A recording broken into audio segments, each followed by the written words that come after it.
Hello my people, I welcome una. This matter na all the way from Ghana. I hear say they don't begin share tracking device to students to dey monitor them about their movement. But before you go outside from where they come from, they go fit know your movement. I'm surprised say Ghana go fit bring this kind good development, but this one to me na good idea. My people, make una follow me watch. Hello, good morning, colleagues. And this is a boy in my class who also met the people. His blood sample was taken and then was given this device to put it on. And I'm going to interview him and he's going to tell me whatever happened. Okay. Where did you meet them? We came to our house. Your house? Okay. What did they tell you? They gave you what?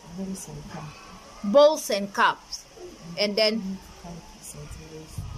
they told you to come to St. Mary's School. They took your blood sample.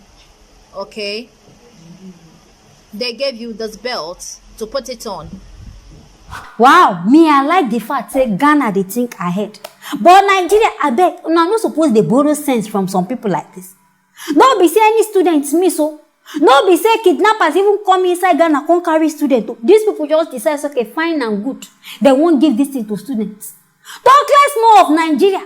Where be say 300 and people something don't miss. Some don't even disappear. We never see those students. But for one day, our Buhari never think as okay, making great tracking device.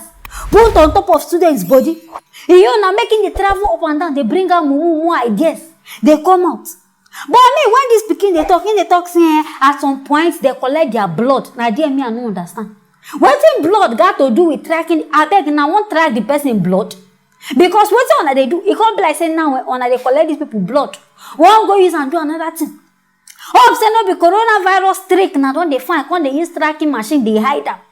Because at least if I won't talk this one, make na come outside, I can't talk and play. So okay, when they monitor how did they go, but now you talk now when they monitor what did they chop and what's it cause now they feed them before. What be saying now when they monitor them. Me, I like the idea of the whole tracker.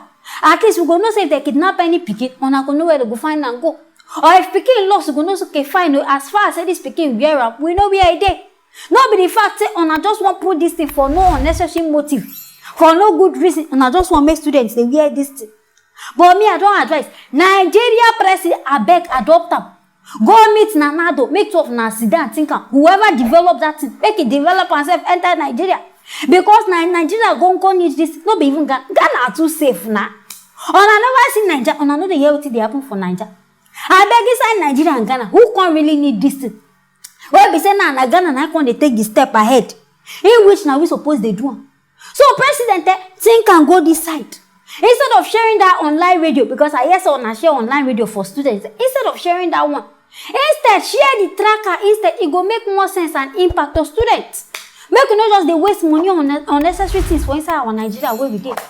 Anyways, my people now here, I go end them on this matter. Make you stay tuned for our next story.